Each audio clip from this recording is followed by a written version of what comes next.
The following video is a presentation of Vantage Point Outdoors.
It's about 4:30. What we're doing here is we're just set up. We got a green field about 150 yards back here to the north of us. We got some pines here off to the right, and basically it's just hardwoods up here to the north and out this side. All we're trying to do right now is we just got an ambush point in between the feeding area and the bedding area, and all we're really trying to do is just trying to catch a buck coming out here to feed off. We got a runway here, got two nice runways that the deer are using, and all we're trying to do is just catch them coming out to their feeding areas. We'll try doing some grunting, as well, but we'll just sit it out here and see what comes in.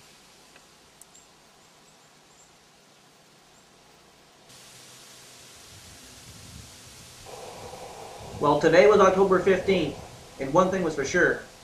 I was going to hit the grunt tube and see if I couldn't pull a buck out and give me a look.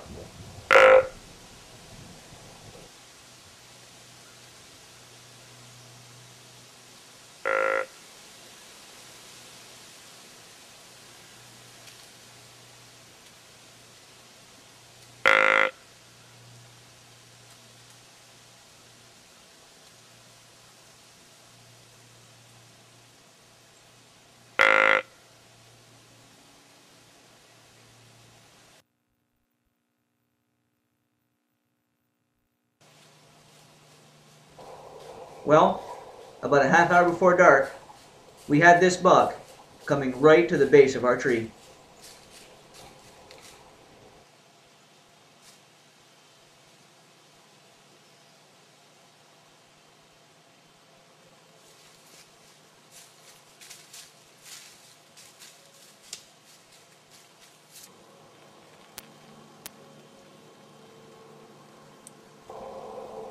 Well, I know you can't see this, but this buck is literally 3 yards from the base of our tree stand.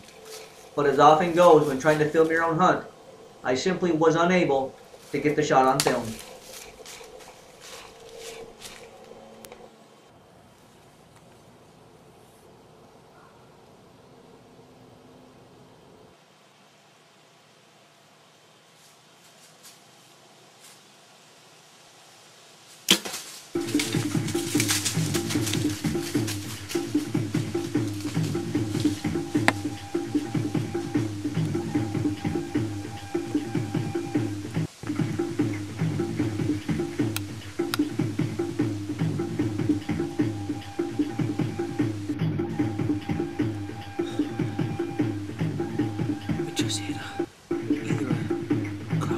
Six-pointer. He was right here by the stand. The shot's a little bit far back. A little bit farther than I wanted. What I'm going to do now is just get out of the stand, and he just took off here probably 50, 60 yards, and I didn't hear him anymore. He was just easing up in there. So what we're going to do is we're just going to ease out of the stand, get back, get some help, give the deer a couple hours,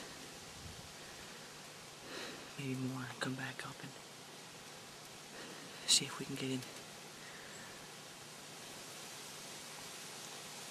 I think it's a killing shot. I'm going to get down and look at my arrow, and we'll have to go from there, but the shot was definitely far back.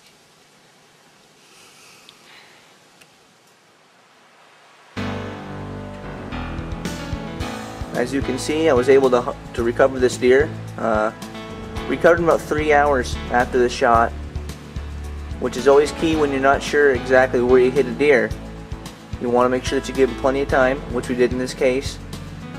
From my vantage point, the shot looked a little back, so I gave him about 3 hours before we went after him, and that's always important because he only went about 60 yards from the stand to where he bedded up, which is where we found him about 3 hours later. And the best part about it is I'm going to be able to look back on this hunt years from now, and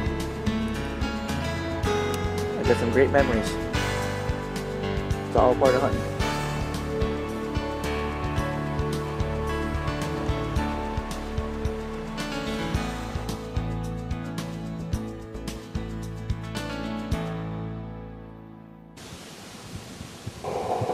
Now join me on October 21st as I'm bow hunting this very breezy late October afternoon.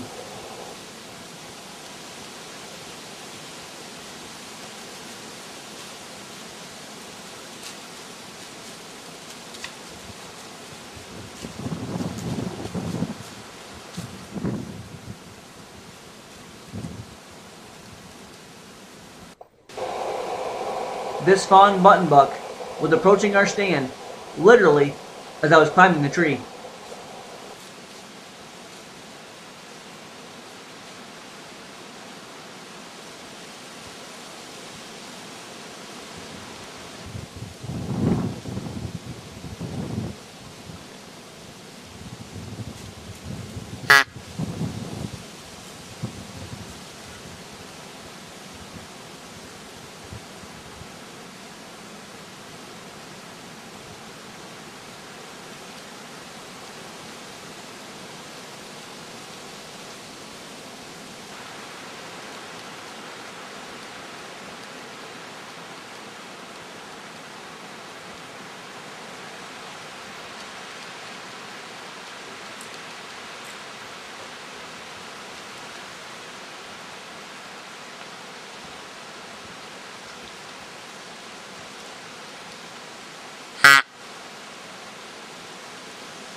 On this brisk autumn afternoon, this deer has got one thing on his mind: the food plot about 50 yards in front of him.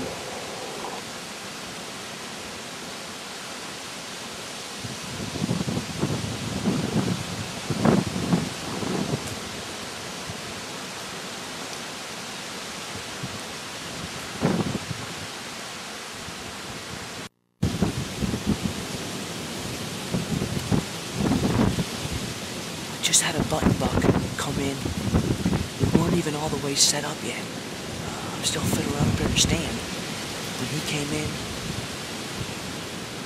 he just walked in here, maybe 5 minutes, and he just went out to the green field. Just right out here, maybe 60 yards. So I'm sure he's out in the green field right now. It's real windy. I didn't hear him coming in. I just looked and saw him. He was right there under the stand. So always keep that in mind. When you're in your deer stand, especially if it's windy, okay, you need to always be looking around. It's the most important thing.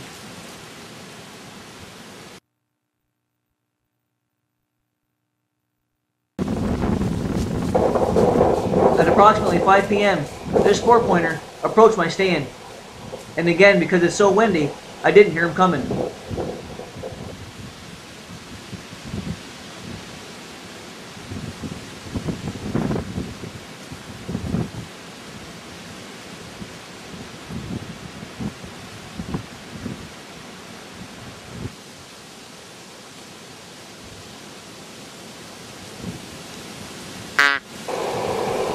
tried throwing a few grunts in this deer's direction, but he wasn't playing the game today.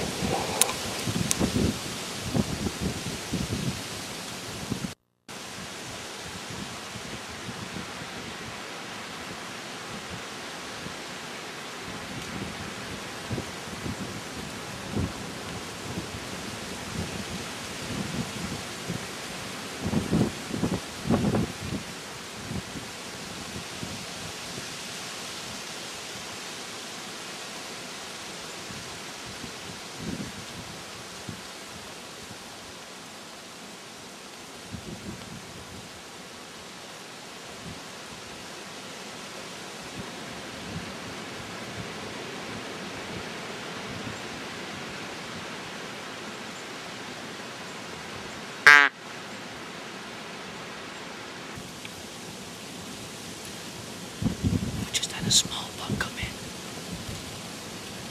Probably a crotch order, a 6-pointer. There's still a lot of season left.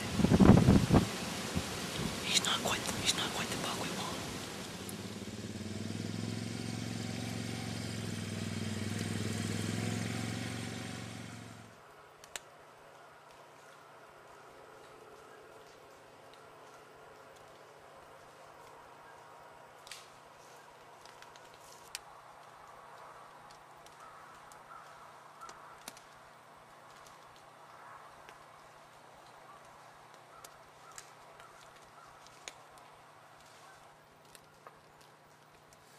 The last few days where we've been set up is we're hunting about a 35-acre woodlot, and there's another property that borders it, and there's a swamp down in there, and it's been a real good bedding area for the deer. All we're doing is we're just set up along this old fence line that separates the two properties, and the whole property is surrounded by fields. There's good agricultural fields all around the property, and there's an old fence line that runs through it. We're just sitting down along the fence line, which has always been a good natural travel corridor for the deer.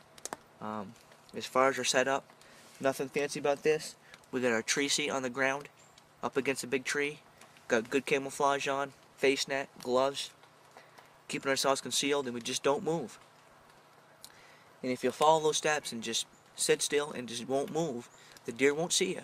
Okay, you don't always have to get up in a tree stand. And we're supposed to get a little bit of sun in here later on. So hopefully that'll move the deer around a little bit. But until then, we're just going to sit here and see what comes in.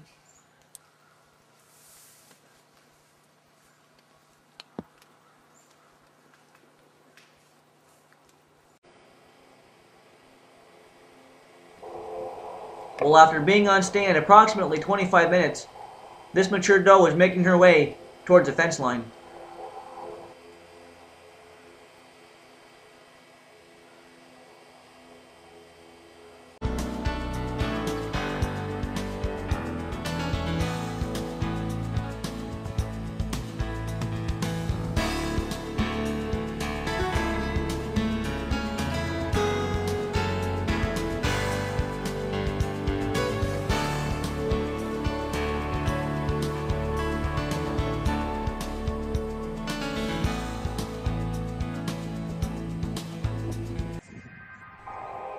Well, my 2004 hunting season would come to an end with me hunting the vast majority of the November rut and late season and never laying eyes on a mature buck, although I had numerous encounters with mature does at close range. But for me, the true trophy comes in the many fond memories I gain each fall while spending countless hours afield. One thing's for sure, next fall, when the leaves begin to change colors, you'll find me sitting atop my tree stand in pursuit of the majestic white-tailed deer. I want to thank you for watching this video. I'm your host, Chad Taverny, and as always, I'll look forward to seeing you again next time, right here on Vantage Point Outdoors.